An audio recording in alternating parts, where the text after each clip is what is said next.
Good morning to all of you. ये हमारे पास कुछ हम क्वेश्चन करेंगे, ठीक है, जो एपी के क्वेश्चन हैं जो एनटीएससी के अंदर पूछे जा सकते हैं। देखो, the interior angles of a polygon are in AP. वो क्या कहता है कि एक पॉलीगन है, उसके जो इंटीरियर एंगल्स हैं वो एपी में है। The smallest angle is 120।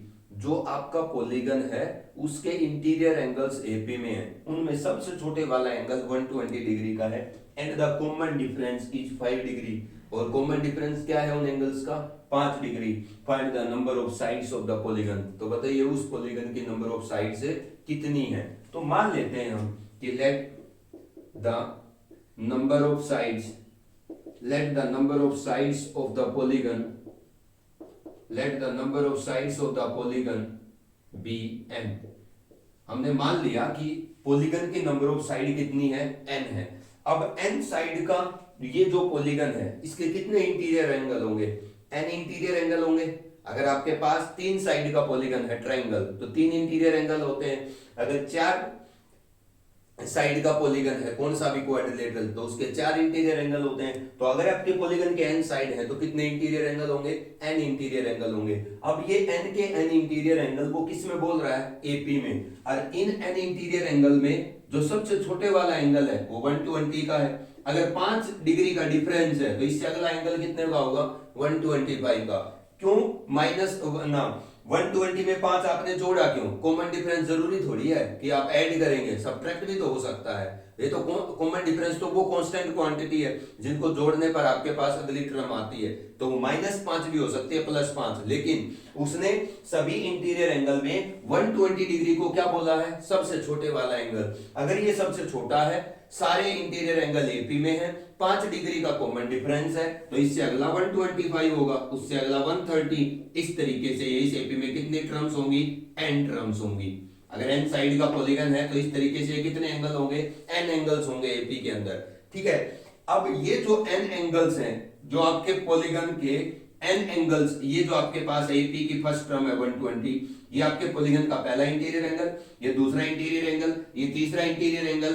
तो अगर आपके पॉलीगन में n साइड है तो इस एपी की n टर्म्स क्या बता रही है? आपके पॉलीगन की n इंटीरियर एंगल्स को बता रही है। तो इस एपी की n टर्म्स क्या बताती हैं? आपके पॉलीगन के n इंटीरियर एंगल्स को बताती हैं, सही है।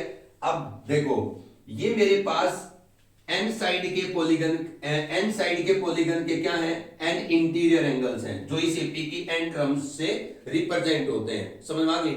मैं क्या जानता हूं? वी नो दैट हम क्या जानते हैं? सम of all the interior angles of a polygon with n side। मतलब n साइड्स का जो पॉलीगन होता है उसके सारे इंटीरियर एंगल का जोड़ कौन बताता है? n-2 multiplied by 180 degree. समझ में आ गई? अब ये क्या है? इस एक्सप्रेशन को आप छोटी क्लासेस से जानते हो कि n साइड के पॉलीगन के n इंटीरियर एंगल्स का जो जोड़ होता है वो n-2 मल्टीप्लाइड बाई 180 डिग्री होता है। समझ में आ गई? अब ये जो चीज है, ये जो एक्सप्रेशन है, ये क्या बताता है? n साइड का अगर आपका पॉलीगन है, ठीक है, तो n-2 इंटू 180, यहां से जो रिजल्ट आएगा ये आपके n साइड के उस पॉलीगन के सारे इंटीरियर एंगल्स का सम आएगा। तो ये क्या चीज है? ये n साइड के इंटीरियर एंगल्स का जोड़ है टोटल, कि आपका जो n साइड का पॉलीगन है, n साइड का जो पॉलीगन है उसके n इंटीरियर एंगल का सम किसके इक्वल होगा? n-2 into 180। अब तुम एक बात बताओ, ये आपके n साइड के पॉलीगन के क्या है? पहले इंटीरियर एंगल की वैल्यू है, ये दूसरे इंटीरियर एंगल की वैल्यू, ये आपके n साइड के पॉलीगन का तीसरा इंटीरियर एंगल। तो अगर मैं इस एपी की n टर्म्स तक का जोड़ करता हूं तो मेरे पास क्या आएगा? अरे मेरे पास क्या आएगा? इस n साइड के पॉलीगन के n इंटीरियर एंगल्स का जोड़ आएगा, क्योंकि इस एपी की पहली टर्म आपकी n साइड की पॉलीगन की पहली इंटीरियर एंगल है, इसकी दूसरी टर्म आपके n साइड के पॉलीगन के दूसरी इंटीरियर एंगल है। तो इस एपी के n टर्म्स का जोड़ क्या होगा? मेरे n साइड के पॉलीगन के n इंटीरियर एंगल्स का जोड़ किसके बराबर आएगा? n/2 divide by 2a into 2 into 180 plus n-1 into d कितना है?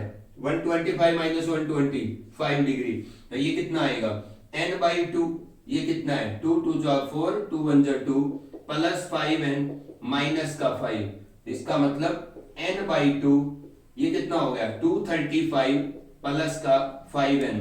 ये क्या है, ये Sn क्या है, ये Sn है आपके n साइड के पॉलीगन के n इंटीरियर एंगल्स का जोड़, और ये भी क्या है, ये n साइड के पॉलीगन के n इंटीरियर एंगल का जोड़। तो ये भी n साइड के पॉलीगन के n इंटीरियर एंगल का सम है, और ये भी n साइड के पॉलीगन के n इंटीरियर एंगल का सम है, दोनों बात बराबर है। मतलब n/2 इंटू 235 प्लस का 5n किसके इक्वल है n-2 multiplied by 180 degree. Solve करो बेटा, इस 2 को उधर भेज दो, आप मल्टीप्लाई कर दो उधर, तो n अंदर जाएगा तो 235 मल्टीप्लाइड बाई n प्लस का 5n square is equal to, ये 2 उधर जाएगा तो n-2 मल्टीप्लाइड बाई 360, 180 से मल्टीप्लाई हो जाएगा 2। अब मैं इसको क्या करता हूं, इधर सोल्व कर लेता हूं, ध्यान से देखना, इसका जो सॉल्यूशन है वो हम इधर कर लेते हैं। अब देखो इतना आ गया, तो 5n square plus 235 times of n, अगर मैं 360 को अंदर लाता हूं तो 360 टाइम्स ऑफ n माइनस 720, क्योंकि 360 2 से मल्टीप्लाई होगा, माइनस 2 से माइनस 720।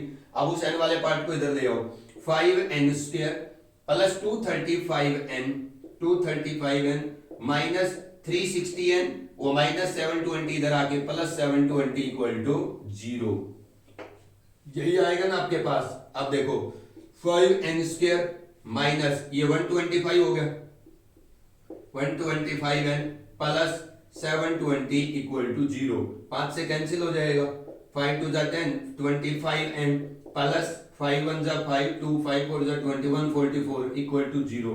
तो n स्क्वायर माइनस का 16n माइनस का 9n प्लस 144 इक्वल टू 0। पहली दो टर्म से n कॉमन आएगा, n माइनस 16, आखिरी वाले दो टर्म से माइनस का 9 कॉमन आएगा, n माइनस 16 इक्वल टू 0। अगर मैं n माइनस 16 कॉमन लेता हूं तो n माइनस 9 बचेगा इक्वल टू 0। अगर मैं पहले फैक्टर को 0 करूंगा तो n की वैल्यू 16 आएगी, अगर दूसरे फैक्टर को 0 करूंगा तो n की वैल्यू 9 आएगी। लेकिन इन दोनों वैल्यू में से एक ही वैल्यू सही है, वो कौन सी है 9, ये 16 सही नहीं है। क्यों?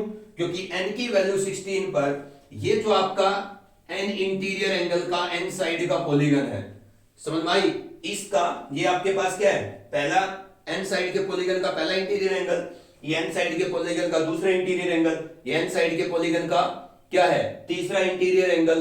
तो अगर आपके क्या होंगी नंबर ऑफ साइड 16 होंगी, अगर आपके पॉलीगन की नंबर ऑफ साइड 16 होंगी, मतलब 16 साइड का अगर पॉलीगन होगा, ठीक है, तो इस एपी की 16th जो टर्म है वो आपके n साइड के पॉलीगन का 16 साइड के पॉलीगन का क्या होगा 16th इंटीरियर एंगल होगा। तो देखो अगर n की वैल्यू मैं 16 लेता हूं, ठीक है ना, n की वैल्यू 16 लेता हूं तो कितने साइड का वो पॉलीगन होगा 16 साइड का।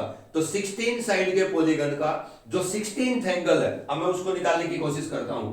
16 साइड के पॉलीगन का 16th एंगल किसके बराबर होगा, इस एपी की 16th टर्म के इक्वल, क्योंकि इस एपी की एक टर्म पहला इंटीरियर एंगल है, दूसरी टर्म दूसरा इंटीरियर एंगल है, तीसरी टर्म तीसरा इंटीरियर एंगल है। तो 16 साइड के पॉलीगन का जो 16th एंगल आएगा वो इस एपी की 16th टर्म आएगी। 16th टर्म निकालना इस एपी की a plus 16 minus 1 into d5, देखो कितने डिग्री का आता है 125 प्लस 15 इंटू 5 75, कितना होगा ये 195 degree. That is not possible.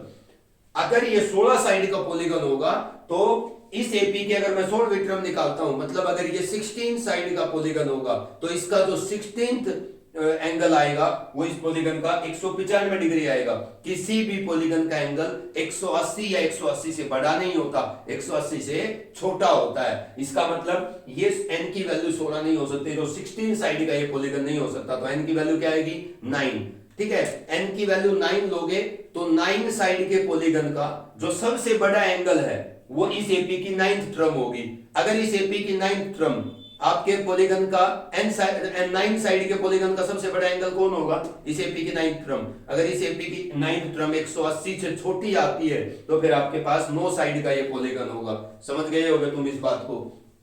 ठीक है, तो n की वैल्यू एक सही है, वो कौन सी है, n is equal to 9। n की वैल्यू 16 को आप रिजेक्ट कर दोगे क्योंकि 16 साइड का पॉलीगन नहीं हो सकता, क्योंकि 16 साइड के पॉलीगन के अंदर हम 16th इंटीरियर एंगल निकालते हैं जो इस एपी की 16th टर्म के इक्वल है, तो वो 195 डिग्री आता है। 195 डिग्री का कोई इंटीरियर एंगल नहीं हो सकता। एक इंटीरियर एंगल की हद होती है 180 से नीचे, ठीक है, 180 से ऊपर कोई भी इंटीरियर एंगल नहीं हो सकता। अब देखो एक ये एक्सप्रेशन होता है, वो आपसे कहेगा कि शो दैट, या आपको ये यूज भी करना पड़ सकता है, d equal to Sn minus 2 times of Sn minus 1 plus Sn minus 2।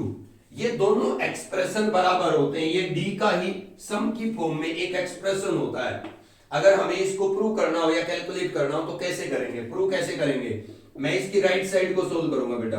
क्या है इसकी right side, Sn minus 2 times of Sn minus 1 plus Sn minus 2, यही है ना इसकी राइट साइड। सोल्व करो, देखो मैं इस minus 2 times of Sn minus 1 है, एक अलग कर देता हूं, दूसरा अलग कर देता हूं। ये मेरे पास दो Sn माइनस 1 थे, दोनों Sn माइनस 1 को मैंने अलग अलग कर दिया। तुम एक बात बताओ मेरे को, ये चीज क्या है, n टर्म्स के सम में से अगर n माइनस 1 टर्म्स तक का सम हटाएंगे तो क्या बचेगा बेटा, nth टर्म बचेगी। ये मैंने आपको पहले भी लिखवा दिया था कि अगर आप 5 टर्म के जोड़ में से 4 टर्म तक का जोड़ हटाएंगे तो 5वीं टर्म ही बचेगी आपके पास से, tn माइनस, इन दोनों टर्म में से माइनस कॉमन लेता हूं तो Sn माइनस 1 माइनस का Sn माइनस 2, तो ये क्या मिल गया, tn माइनस, अब ये क्या है, n माइनस 1 टर्म्स के सम में से इससे एक पीछे वाली टर्म तक का जोड़ हटा दिया तो क्या बचेगा, मतलब एक से लेकर n माइनस 1 टर्म्स के सम में से n माइनस 2 टर्म्स तक का, n माइनस 2 इससे पिछली है ना, तो n माइनस 1 टर्म्स के सम में से n माइनस 2 टर्म्स का सम हटा दिया तो इसका रिजल्ट क्या बचेगा, n माइनस 1th टर्म बच जाएगी बस, ठीक है। अब tn माइनस tn माइनस 1 ये क्या होता है, common difference of the AP, इसको याद रखना और उसको ध्यान रखना, आप इस तरीके से सम का एक्सप्रेशन हम यूज कर सकते हैं, ठीक है। और अभी मैं एक क्वेश्चन कराऊंगा, ध्यान रखना ये कभी भी आ सकता है तुम्हारे एमपीएससी के पेपर के अंदर, बहुत बढ़िया क्वेश्चन है ये। देखो क्या कहता है वो, find the sum of first 24 terms of the AP, ये थर्ड क्वेश्चन है, ये मोस्ट इंपोर्टेंट क्वेश्चन एमपीएससी के लिए। Find the sum of first 24 terms of an AP, first 24 terms of an AP, ठीक है। Find the sum of first 24 terms of an AP, A1 A2 A3, ठीक है, up to ये ऐसे चलती चली जा रही है। इफ इट इज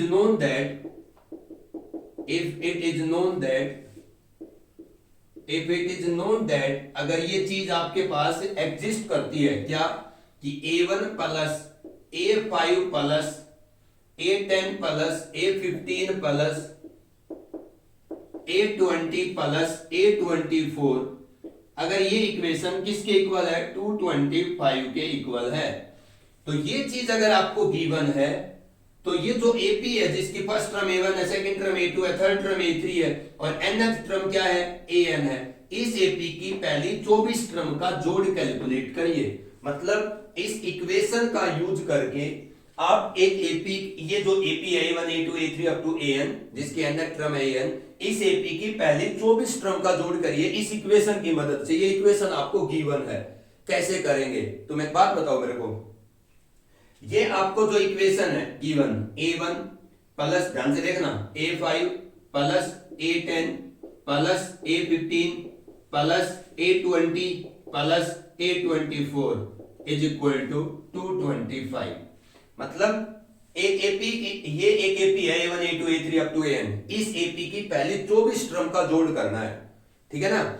ये एक एपी है A1 A2 A3 up to AN, इस एपी की पहले 24 टर्म का जोड़ करना है। इसका मतलब मेरे को इस एपी का A1 plus A2 plus A3 plus A4 plus A5 plus A6 plus A7 plus A8 A9 up to A21 A22 या प्लस A20, ठीक है, A23 plus A24 in terms का जोड़ कैलकुलेट करना है। सही है, मेरी ये A1 A2 up to AN एक AP है, इस AP की पहले 24 टर्म का जोड़ करना है। क्या गिवन है मेरे को, ये इक्वेशन गिवन है।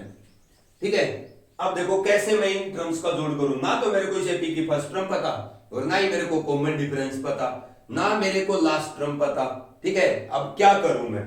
ठीक है, देखो किसी AP की 24 टर्म का जोड़ करना है, जिस AP की पहली टर्म A1, दूसरी A2, तीसरी A3 और nth टर्म AN। तो किसी AP की 24 टर्म का जोड़ का अगर मैं फॉर्मूला लिखूंगा तो 24/2 यही होगा ना, प्लस इनटू अगर फर्स्ट टर्म और लास्ट टर्म का जोड़ पता हो या फर्स्ट टर्म और लास्ट टर्म पता हो तो यही होगा ना 24 टर्म का जोड़ का formula.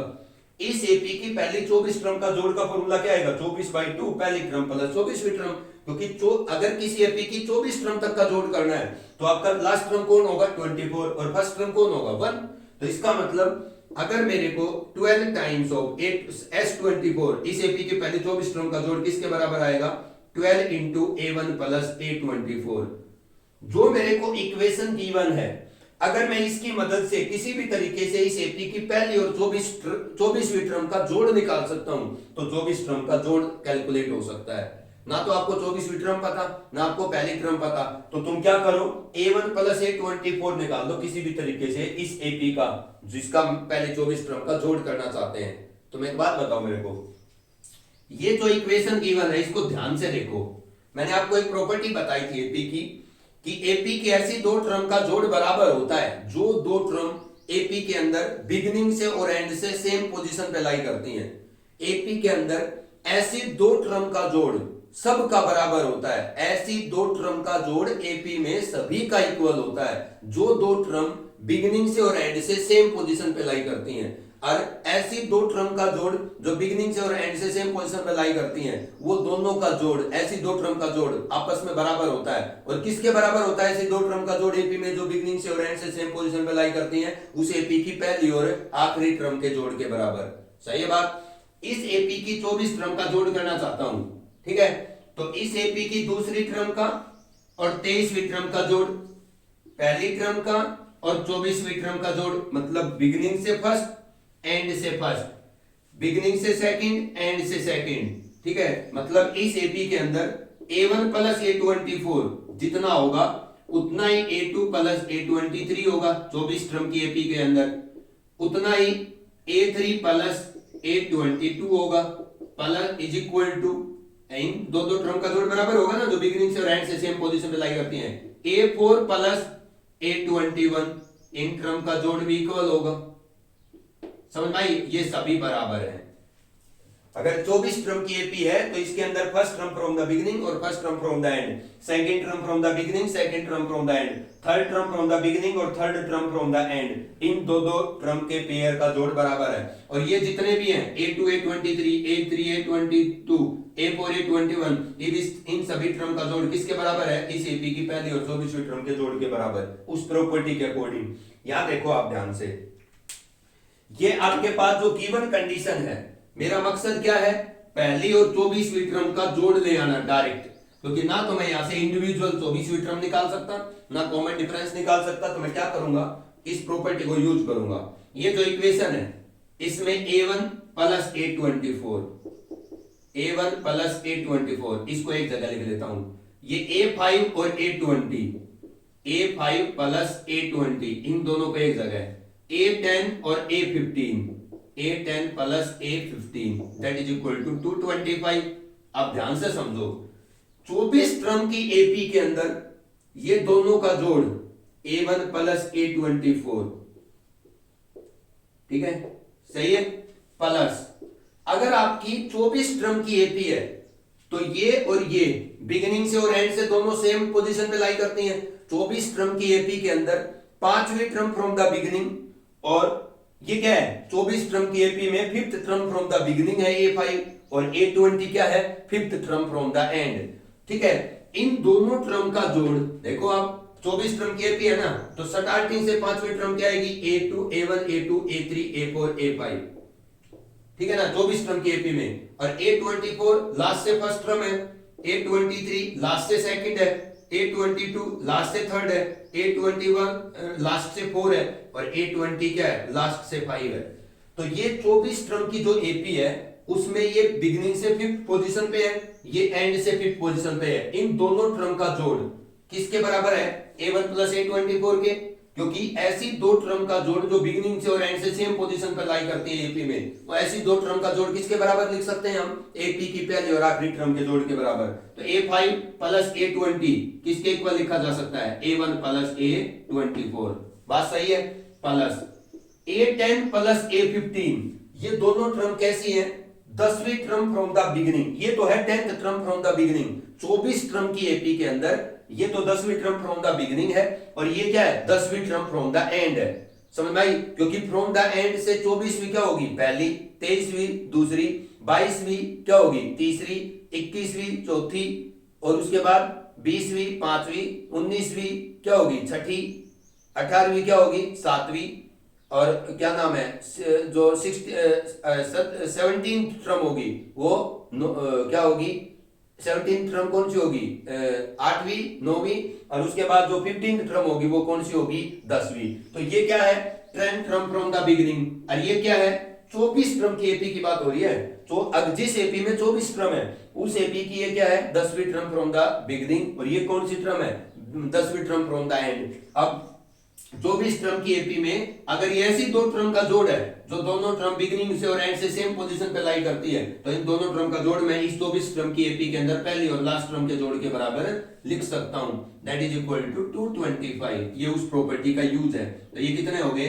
3 times of A1 plus A24, that is equal to 225। तो यहां से this implies that A1 plus A24 equal to 225 divide by 3। 3 7 जा 21, 1 3 5 जा 15, कितना आता है जोड़? 75। मुझे ये जो एपी है A1 A2 A3 up to AN, इस एपी की 24 टर्म का जोड़ चाहिए।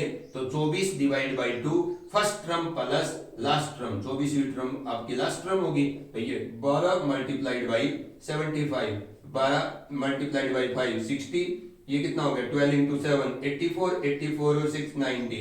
तो इसका मतलब ये आपके पास इस एपी की 24 टर्म का जोड़ होगा। ये बहुत बढ़िया क्वेश्चन है, ठीक है। आपको ये एप्लीकेशन है आपकी, ये जो प्रॉपर्टी हमने यूज करते हैं कि एपी के अंदर ऐसी दो टर्म्स का सम इक्वल होता है जो बिगनिंग से और एंड से सेम पोजीशन के अंदर लाई करती है, ठीक है। हमने एपी के अंदर स्ट्रॉन्ग काम करना है, यही हमारा मकसद है। ये आपने कर लिया। मैंने आपको कितने क्वेश्चन करवाए? 3। ये 3 क्वेश्चन और कर लीजिएगा, ठीक है। अब नंबर ऑफ कॉमन टर्म्स वाला जो पार्ट है उसको आपने कर लिया है। अब आपका एपी का जो चैप्टर है वो कंप्लीट हो गया है।